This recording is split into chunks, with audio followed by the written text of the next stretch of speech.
샬롬. 청년부 예배를 들으시는 여러분 모두 환영하고 축복합니다. 우리 이 시간에 찬양하기에 앞서 먼저 하나님 앞에 기도했으면 좋겠습니다. 이 시간 기도하실 때에 하나님, 세상이 혼란스럽고 우리가 모일 수 없는 이 안타까운 상황 가운데에도 항상 말씀해 주시고 인도해 주셔서 감사합니다. 세상 가운데 정신없이 살아갔지만 그래도 이 시간만큼은 우리 하나님께 집중하며 찬양 올려드리고 예배 드리기 원하오니 우리의 마음을 붙잡아 주시옵소서 하고 우리 있는 그 자리에서 다 같이 기도하며 나아갑시다. 기도합시다. 하나님 아버지 감사합니다. 주님 아버지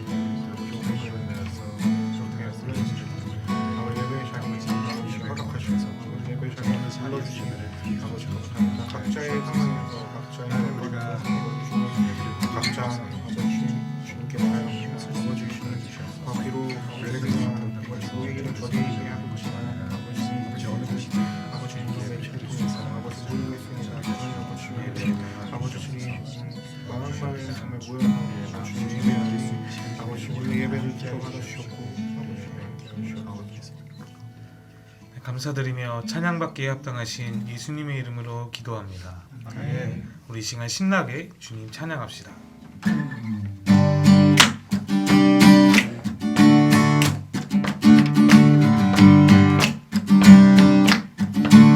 주의 이름 높이며 주의 이름 높이며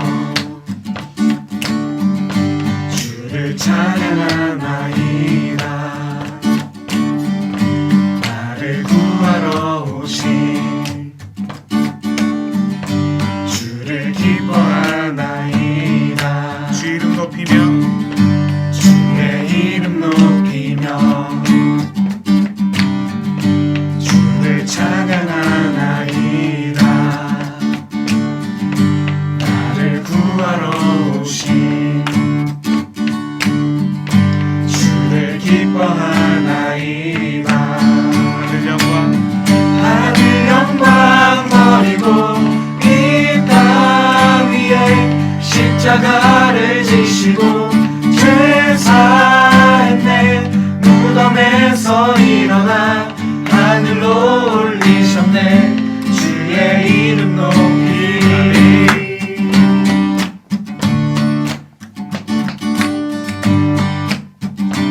처음부터 찬양합시다.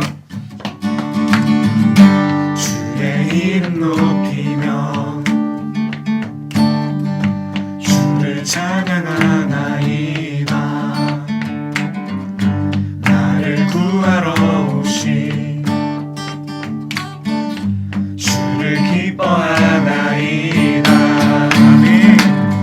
하늘 영광 버리고 이 땅 위에 십자가를 지시고 죄 사했네. 무덤에서 일어나 하늘로 올리셨네. 주의 이름 높이리. 하늘 영광 버리고 이 땅 위에 십자가를 지시고 죄 사했네. 무덤에서 일어나 하늘로 올리셨네. 주의 이름 높이. 마지막으로 하늘 영광 버리고 이 땅 위에 십자가를 지시고 죄 사했네. 무덤에서 일어나 하늘로 올리셨네. 주의 이름 높이리. 주의 이름 높이리. 주의 이름 높이리. 우리 주님 찬양합니다. 아멘. 우리 계속해서 우리의 마음을 공감하시고 우리를 이해하시는 우리 예수님의 마음을 생각하시면서 우리 찬양하며 나아갑시다.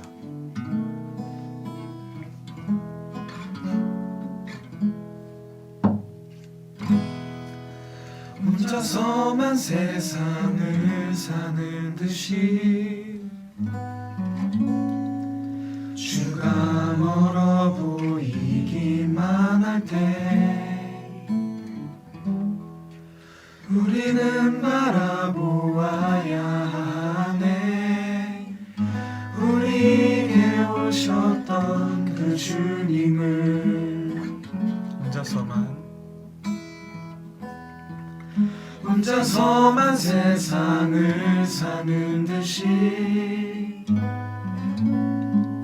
주가 멀어 보이기만 할 때 우리는 바라보아야 하네. 우리에게 오셨던 그 주님을. 주님이 우리의 아픈 마음을 아시네. 가까이서 우리의 아픔에 공감하시네. 우리 가운데 찾아오셨던 그 주님이 우리의 모든 상황에 공감하시네. 처음부터 찬양합시다.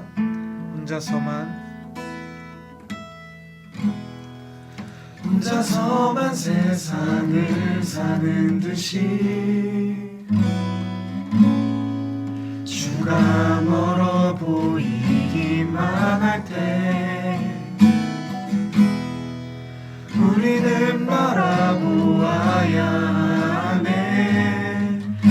우리에게 오셨던 그 주님을. 주님이 우리의 아픈 마음을 아시네. 가까이서 우리의 아픔에 공감하시네. 우리 가운데 찾아오셨던 그 주님이 우리의 모든 상황에 공감하시네. 주님이 우리의 아픈 마음을 아시네. 가까이서 우리의 아픔에 공감하시네. 우리 가운데 찾아오셨던 그 주님이 우리의 모든 상황에 공감하시네. 주님이 우리 마음을 아십니다. 주님이 우리의 아픈 마음을 아시네. 가까이서 우리의 아픔에 공감하시네. 우리 가운데 찾아오셨던 그 주님이 우리의 모든 상황에 공감하시네. 밤이나 낮이나 어제나 오늘도 영원히 주만 찬양해. 괴롭고 슬플 때 난망하여 넘어져도 언제나 주만 찬양하. 계속해서 찬양합니다. 밤이나 낮이나 어제나 오늘도 영원히 주만 찬양해. 괴롭고 슬플 때 낭망하여 넘어져도 언제나 주만 찬양하겠네. 밤이나 낮이나 어제나 오늘도 영원히 주만 찬양해. 괴롭고 슬플 때 낭망하여 넘어져도 언제나 주만 찬양하겠네. 이 시간 기도하며 나아갑시다. 하나님, 내 상황이 노래할 만한 상황이 아닐지라도 기도할 만한 상황이 아닐지라도, 찬양할 수가 없는 상황일지라도, 우리의 각자 주어진 상황과 환경 가운데에서 하나님 찬양하기 원합니다. 우리의 삶의 자리에서 우리 구분지어 구별되어 하나님께 예배 드리기 원합니다. 우리의 부족한 고백을 받아 주시옵소서. 우리의 기도를 들어 주시옵소서. 우리의 찬양을 흠양하여 주시옵소서. 우리 인생을 위로하여 주시옵소서 하고 우리 다 같이 통성으로 예배를 위하여 기도합시다. 기도합시다. 하나님 아버지 감사합니다. 주님 제가 기도할 수 없는 상황이 기도할 수 없는 상황이 자신을 마음을 다해서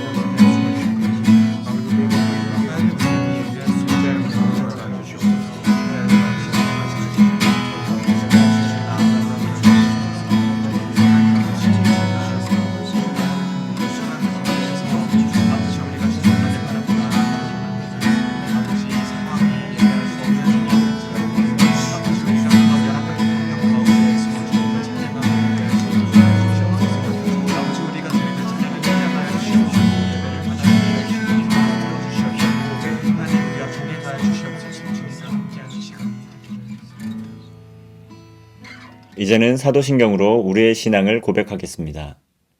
전능하사 천지를 만드신 하나님 아버지를 내가 믿사오며 그 외아들 우리 주 예수 그리스도를 믿사오니 이는 성령으로 잉태하사 동정녀 마리아에게 나시고 본디오 빌라도에게 고난을 받으사 십자가에 못 박혀 죽으시고 장사한 지 사흘 만에 죽은 자 가운데서 다시 살아나시며 하늘에 오르사 전능하신 하나님 우편에 앉아 계시다가 저리로서 산자와 죽은 자를 심판하러 오시리라. 성령을 믿사오며 거룩한 공예와 성도가 서로 교통하는 것과 죄를 사하여 주시는 것과 몸이 다시 사는 것과 영원히 사는 것을 믿사옵나이다. 아멘. 찬송가 219장 찬송하겠습니다.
청년 2부 윤영원 형제 기도해 주시겠습니다.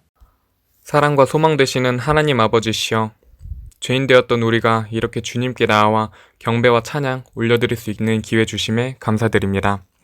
하지만 이 세상 속에서 너무나도 자연스럽게 죄를 짓고 습관처럼 주님을 외면하는 것이 우리의 모습입니다.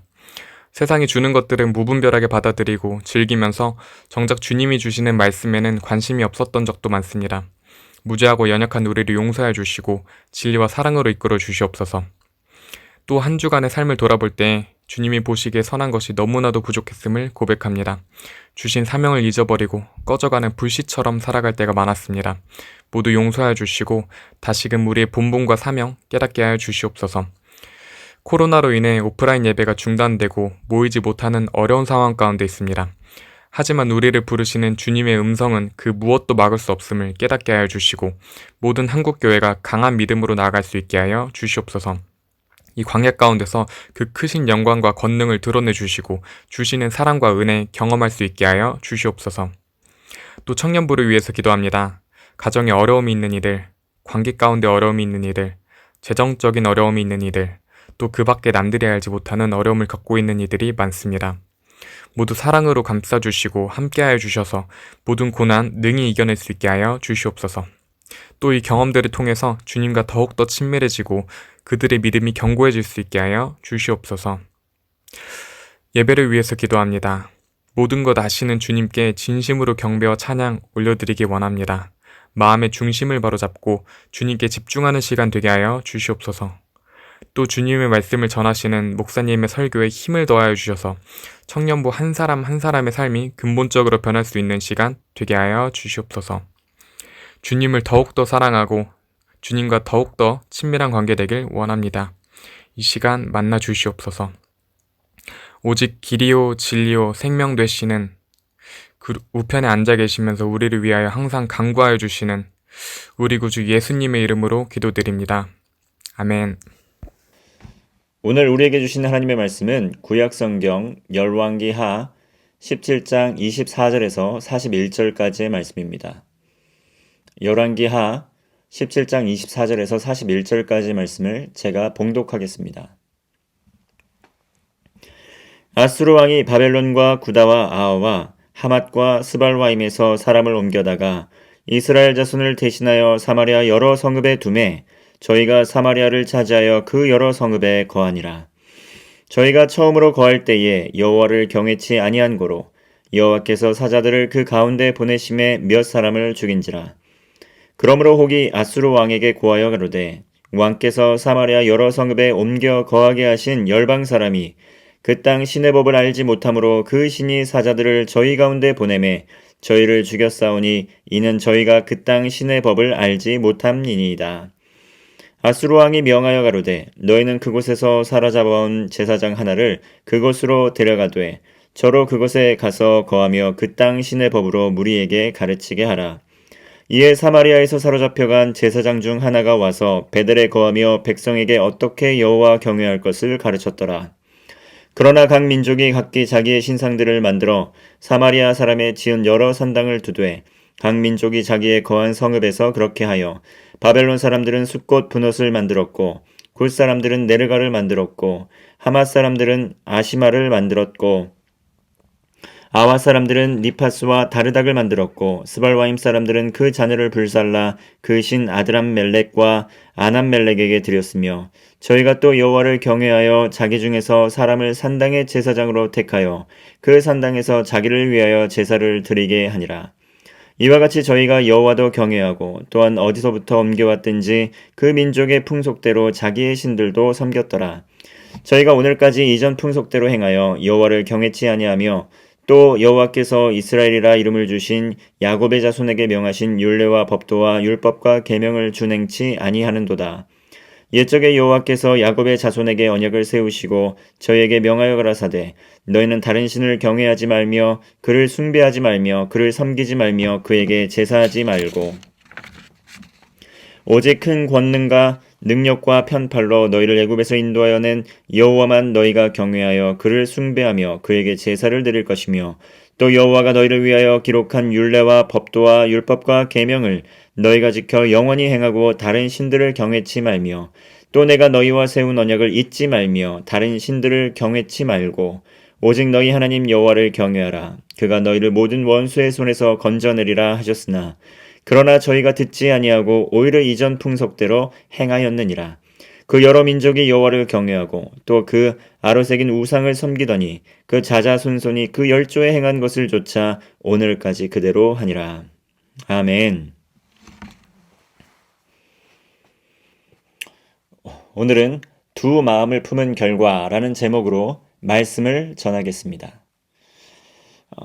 청년부에서 현재 성경 통독을 함께 하고 있습니다.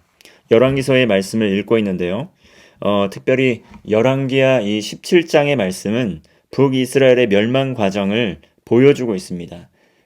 북이스라엘이 두 마음을 품게 된 결과 비극적 결말을 맞이하고 있는 것을 오늘 본문의 말씀을 통해 우리는 알 수가 있습니다. 먼저 24절의 말씀을 함께 읽도록 하겠습니다.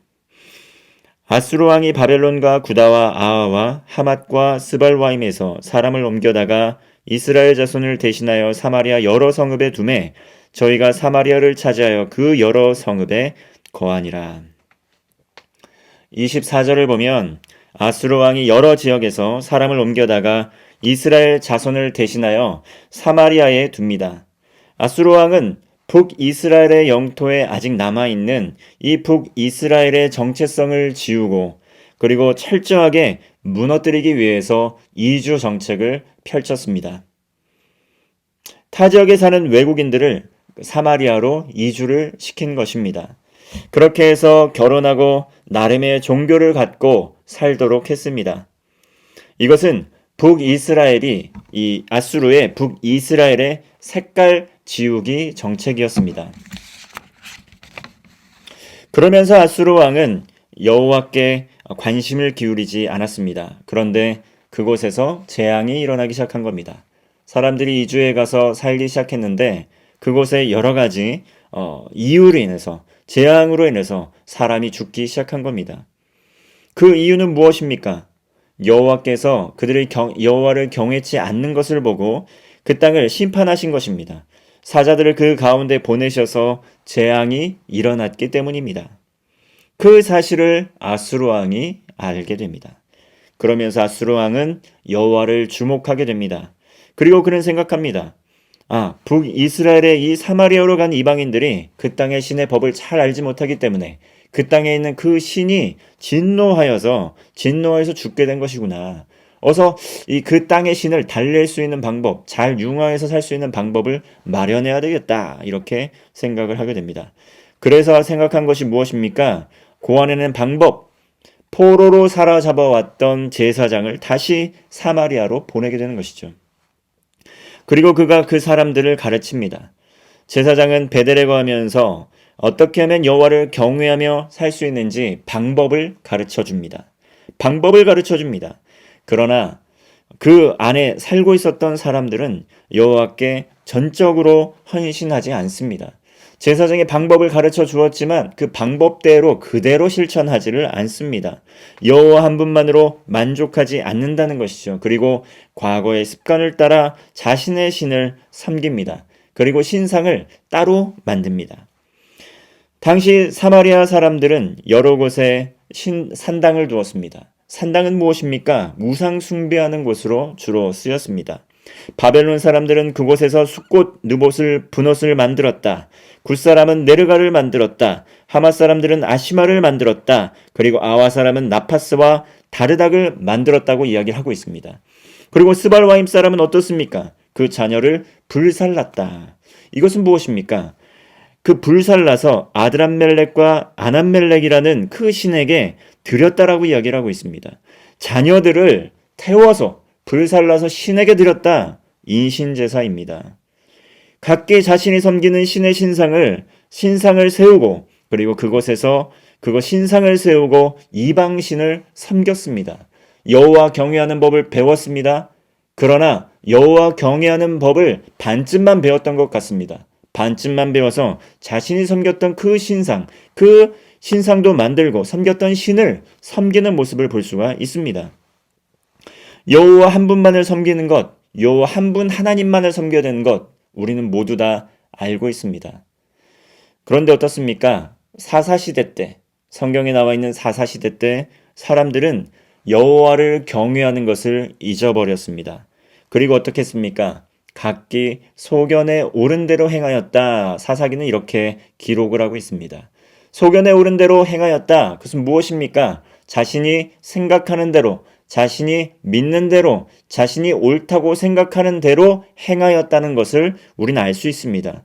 자신이 옳다고 생각하는 대로 그리고 행하였다. 자신이 옳다고 생각하는 그 믿음은 어디서 나오는 것입니까? 그 문화에서부터 나오는 것이죠. 인간은 사회적 동물입니다. 문화 속에서 살다 보면 사회 속에서 우리는 그 문화를 접하게 되고 그 문화의 영향을 받게 되어 있습니다.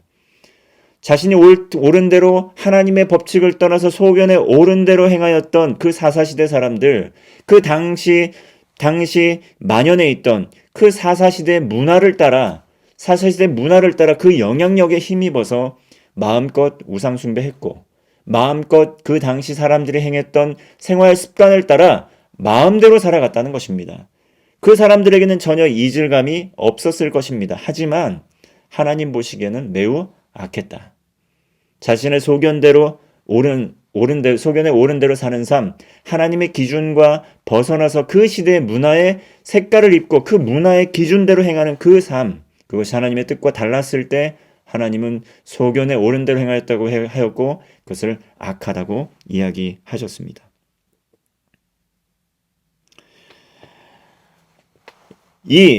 오늘 본문의 말씀에 이 사람들은 이렇게 사사시대의 사람들이 행했던 그 행동을 그대로 답습하고 있습니다.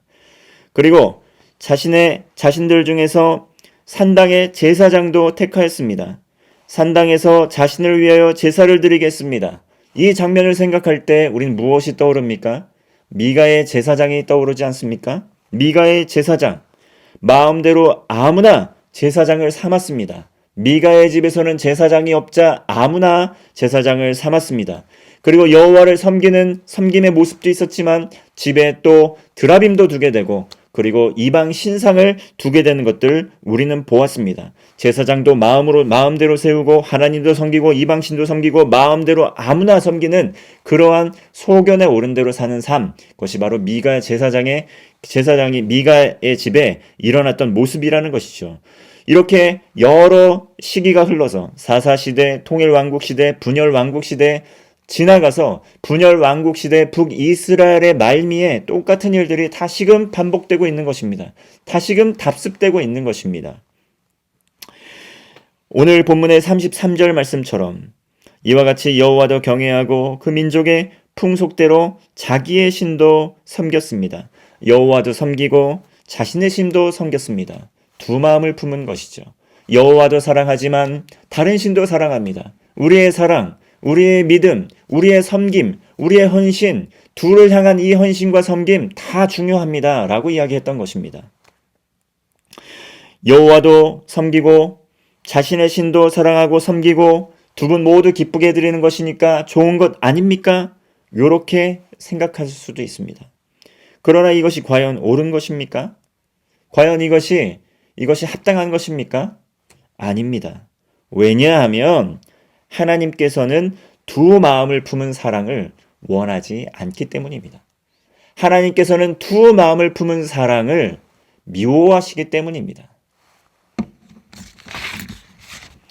35절의 말씀입니다. 옛적에 여호와께서 야곱의 자손에게 언약을 세우시고 저희에게 명하여 가라사대 너희는 다른 신을 경외하지 말며 그를 숭배하지 말며 그를 섬기지 말며 그에게 제사하지 말고 이렇게 말씀을 하십니다. 여호와께서 야곱의 자손과 세우신 언약은 무엇입니까? 그것은 너희는 다른 신을 경외하지 말아라. 그리고 다른 신을 숭배하지 말아라. 그리고 그를 섬기지 말아라. 제사하지 말아라입니다. 하나님도 열심을 다해 마음을 뜻과 정성을 다해 섬깁니다. 그리고 이방신도 마음과 뜻과 정성을 다해 사랑합니다. 요러지 말라는 것입니다. 하나님 한 분만 섬기고 사랑하고 헌신하라는 것입니다. 언약을 맺었다는 것입니다. 하나님께서는 이스라엘 자손과 이렇게 언약을 맺었습니다. 여러분 잘 알고 계시는 10계명의 제1계명 무엇입니까? 나 외에 다른 신을 두지 말아라. 그렇죠? 그렇죠? 다른 신을 섬기지 말라는 것 제1계명입니다. 그리고 두 번째는 무엇입니까? 우상 숭배하지 말라는 것입니다.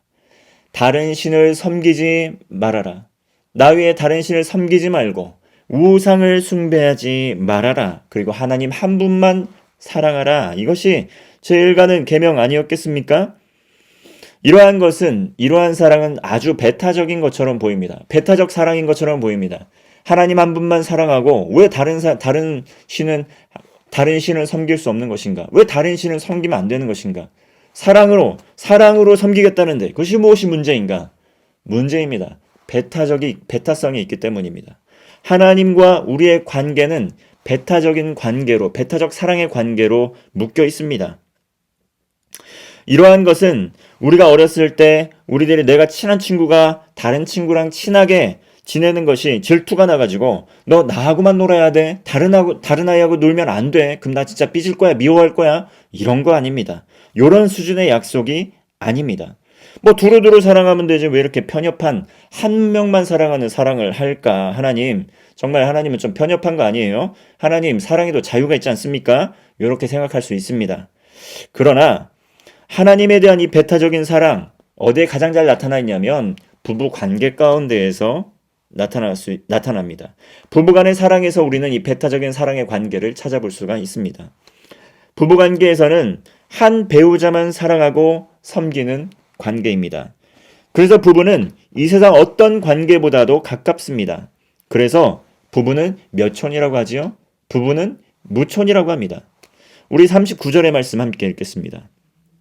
오직 너희 하나님 여호와를 경외하라. 그가 너희를 모든 원수의 손에서 건져내리라 하셨으나 이렇게 배타적인 사랑을 관계를 맺게 될 때 하나님께서 원수의 손으로부터 그리고 대적으로부터 건져주신다는 것입니다.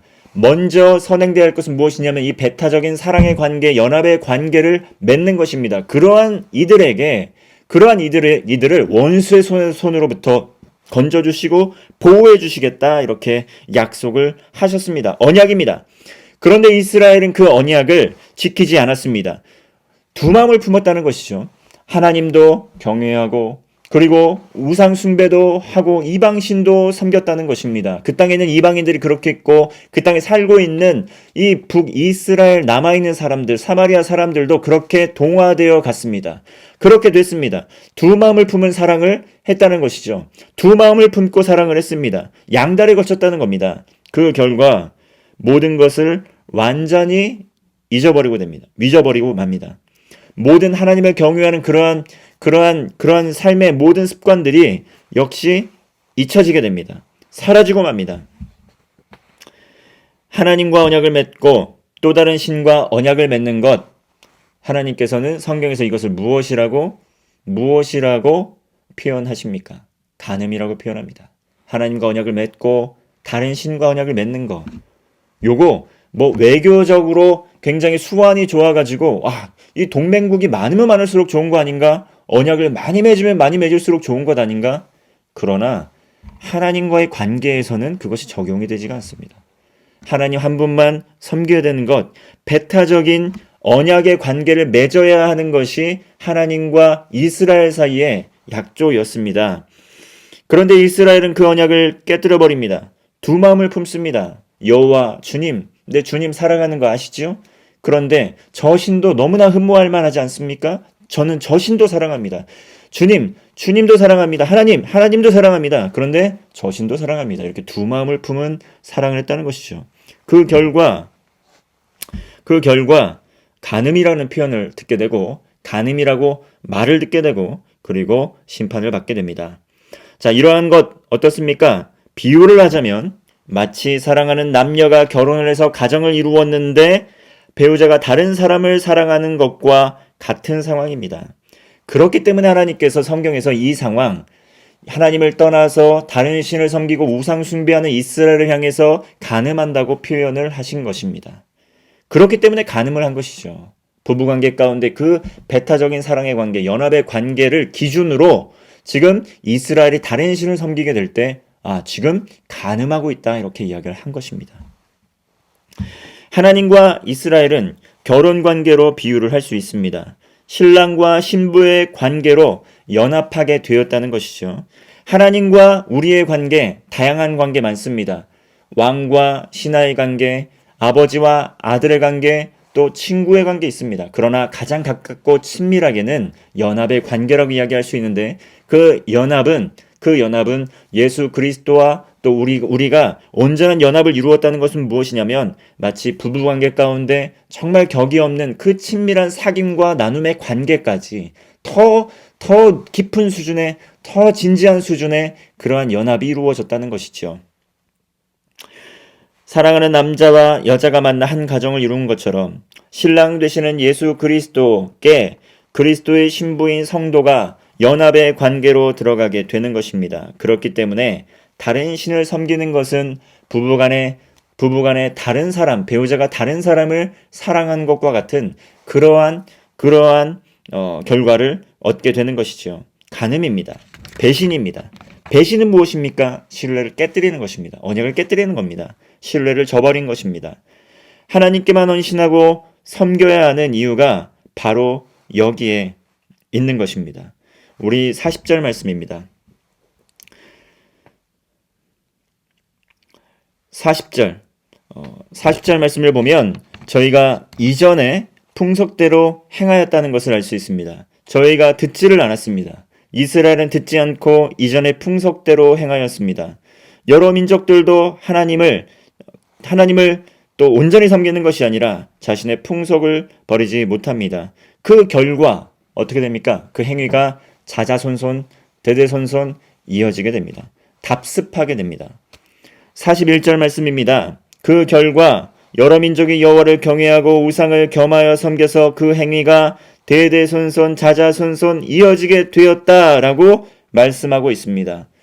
여러분, 모델링이라는 용어 들어보셨습니까? 모델링이라는 용어가 있습니다. 모델링 무엇입니까? 좋아하는 사람, 존경하는 사람을 보고 따라하는 것, 닮아가는 것을 이야기하는 심리학 용어입니다. 자녀들은 보통 부모를 모델링합니다. 태어나서 부모를 보게 될 때 또 마음속으로 동경하게 되는 것이죠. 부모의 존재를 동경하게 되는 것입니다. 자연스럽게 부모를 닮아갑니다. 그래서 부모의 성격, 성품, 신앙이 자녀에게 전수가 되는 것이죠. 구체적으로 가르쳐 준 적이 없더라도 알게 모르게 부모를 보고 배우게 되는 것이죠. 이 사마리아의 혼합주의 신앙, 자녀들에게 그대로 전수가 되었다. 자자손손, 대대손손 이어지게 되었다. 이렇게 이야기를 하고 있습니다. 부부관계에서 진정한 사랑의 대상, 한 명의 배우자에게 있듯이 진정한 사랑의 대상은 하나님 한 분께 있습니다. 그것에 대한 교육, 이러한 신앙교육, 가정에서 시작이 됩니다. 가정에서 그것이 자녀들에게 전수가 됩니다. 그렇기 때문에 하나님과 이 인간과의 그 사랑의 관계를 배울 수 있는 교육의 장소로 하나님께서 가정을 만들어 주신 것입니다. 그래서 그 가정은 하나님이 주인이 되셔야 되고 그 가정은 예수 그리스도가 주인이 되셔야 합니다. 왜냐하면 하나님께서 만들어 놓은 모델이기 때문입니다. 하나님을 배우고 하나님과 관계 맺는 것을 보고 배우고 듣게 할 수 있는 것이 바로 가정이었기 때문이죠. 자녀들은 그런 부모의 사랑을 보고 배웁니다. 그리고 분가하여서 그렇게 부모의 사랑을 보고 배웠듯이 아버지와 어머니가 되어서 또 다른 자녀들을 가르치게 됩니다. 그리고 하나님과 그 부부의 관계처럼 신뢰 관계 가운데에서 신뢰를 형성하면서 온전하게 섬기면서 신실한 삶을 살아가게 되는 것이죠. 요즘 굉장히 인기를 끌고 있는 드라마가 있습니다. 그것은 바로 여러분 잘 알고 계시겠지만 부부의 세계입니다. 드라마의 남녀 주인공 서로 사랑합니다. 매우 모범적이고 단란한 부부 관계를 맺고 있었습니다. 그런데 남자 주인공이 여자 주인공을 배신하고 아내를 배신하고 외도하게 됩니다. 그래서 원래 부인에 대한 사랑이 식고 외도한 여성에게 사랑이 모두 옮겨간 것 아닌가 그렇게 생각을 할 수 있지만 아니 가만히 보니까 두 여인을 진심으로 사랑한다고 이 주인공이 고백을 하고 있는 겁니다.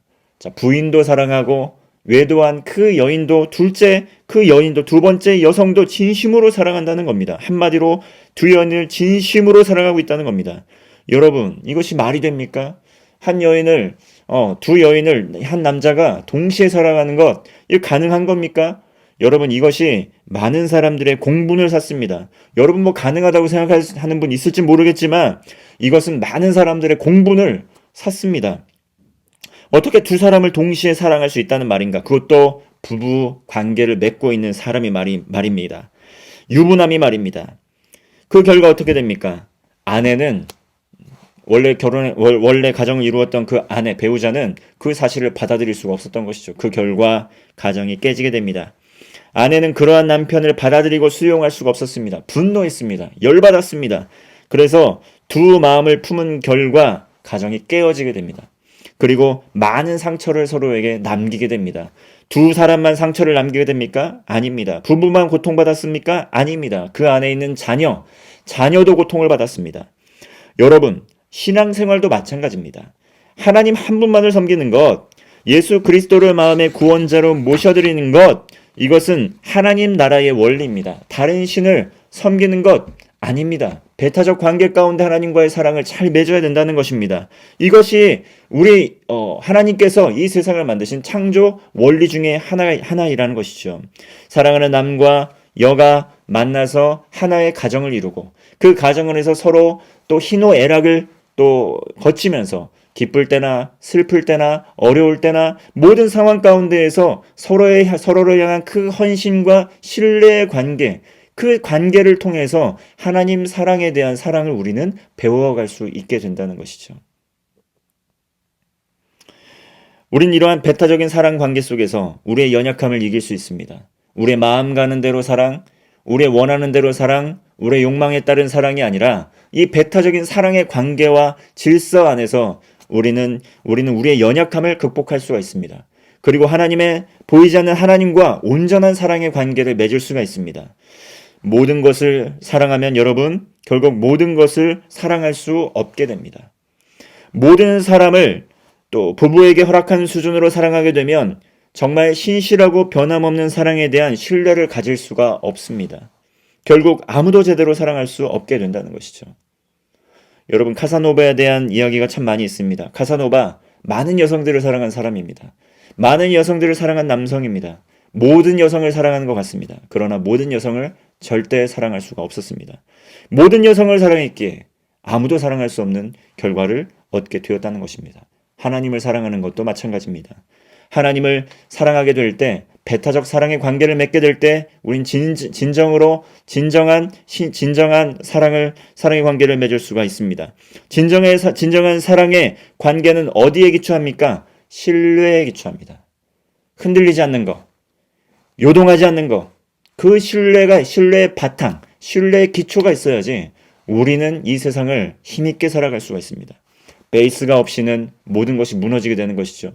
주춧돌이 잘 온전하게 또 이렇게 갖추어지지 않고는 모든 것이 다 무너지게 된다는 겁니다. 우리의 가장 밑바닥 저변에 있는 신뢰는 무엇입니까? 가정 안에서 가족 간의 신뢰입니다.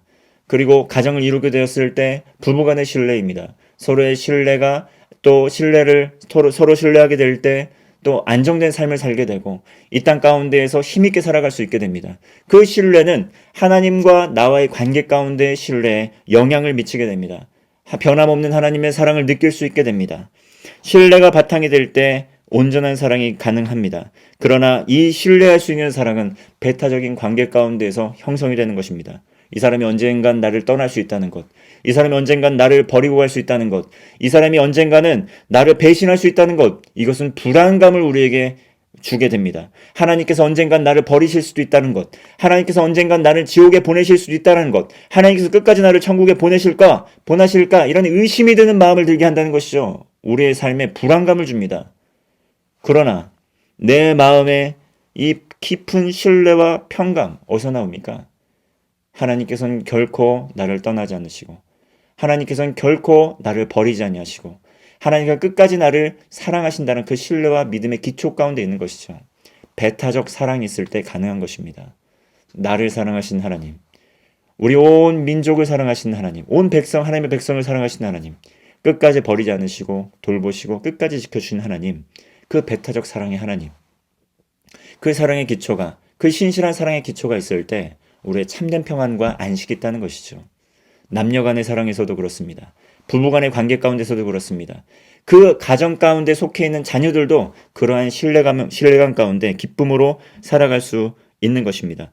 그러나 오늘 본문 사마리아의 신앙 어떻습니까? 다원적 사랑입니다. 이것저것 다 사랑합니다. 이것저것 다 사랑합니다. 하나님 한 분만을 사랑하는 사랑이 아닙니다. 이익과 목적에 따라 다른 신을 섬깁니다. 양다리를 걸칩니다.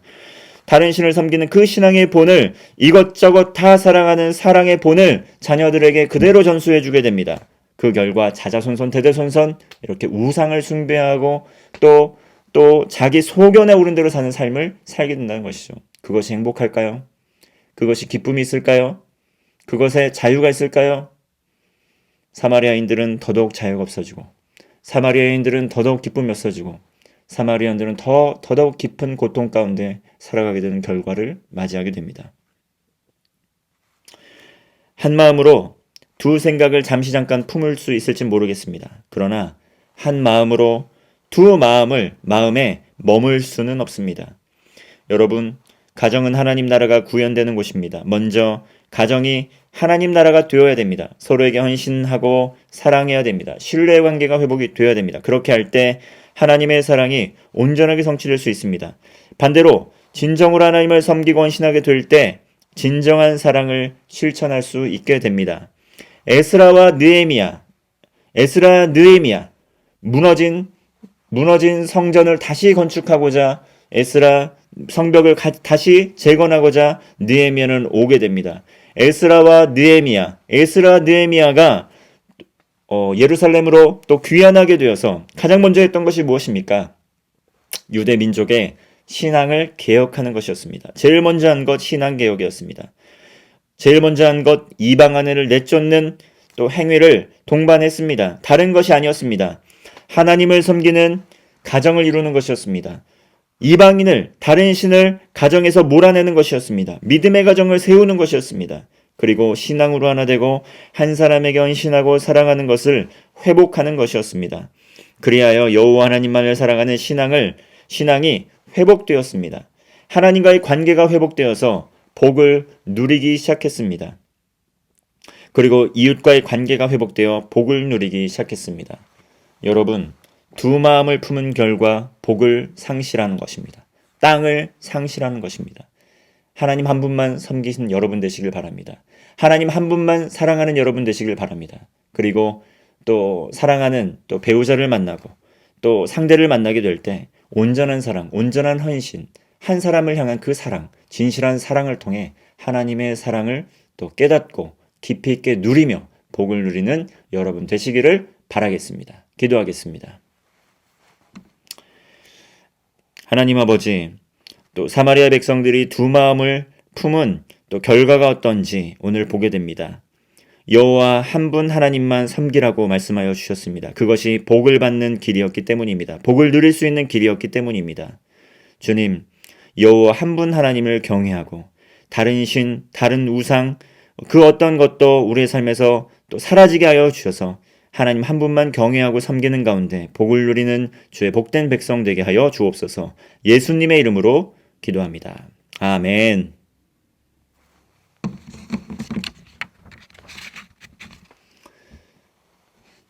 다 함께 찬송가 375장 함께 찬송하겠습니다.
시간에는 준비하신 주일 헌금을 드리겠습니다.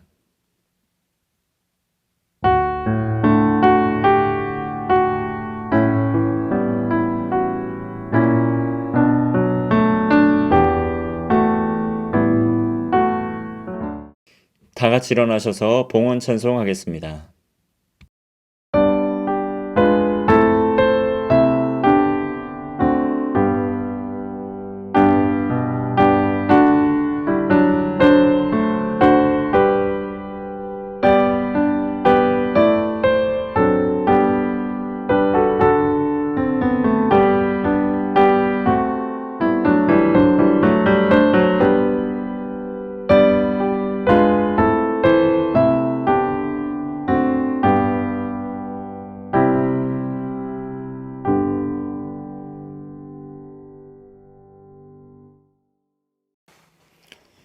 하나님, 예수 그리스도의 값없는 은혜로 우리를 구원하여 주심에 감사를 드립니다. 감사의 마음을 담아 구별하여 예물 올려드립니다. 11조와 또 감사헌금과 또 선교를 위한 헌금으로 주님께 구별하여 드리는 손길을 축복하여 주옵소서. 물질이 아름다운 곳에 아름답게 흘러갈 수 있도록 인도하여 주시고 드리는 손길마다 하늘의 복으로 되갚아 주옵소서. 하나님 나라 확장될 수 있도록 물질이 아름답게 사용될 수 있도록 인도하여 주옵소서. 예수님의 이름으로 기도합니다. 아멘.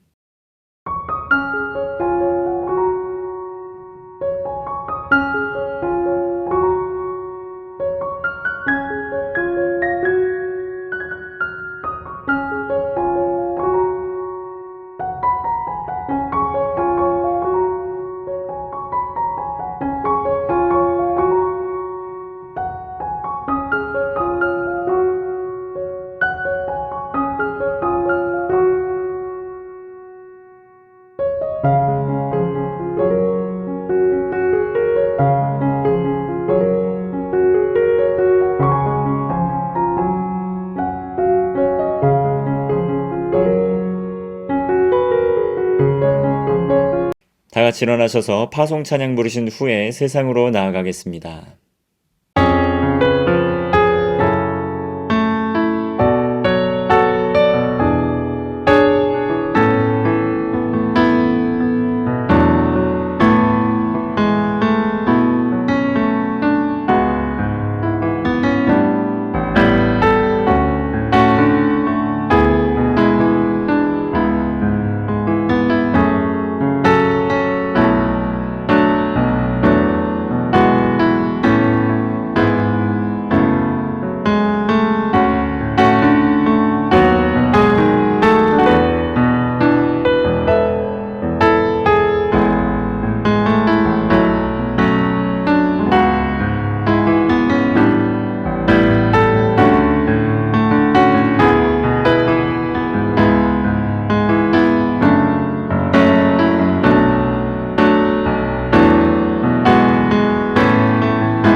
지금은 우리 주 예수 그리스도의 은혜와 하나님의 사랑과 성령의 교통하심이 두 마음을 품지 않고 오직 여호와 한 분 하나님만을 섬기고 경외하며 세상으로 나아가는 우리 개봉교회 성도들의 머리 위에, 흩어진 개봉의 가족들 머리 위에 이제로부터 영원토록 함께하옵시기를 축원합니다. 아멘.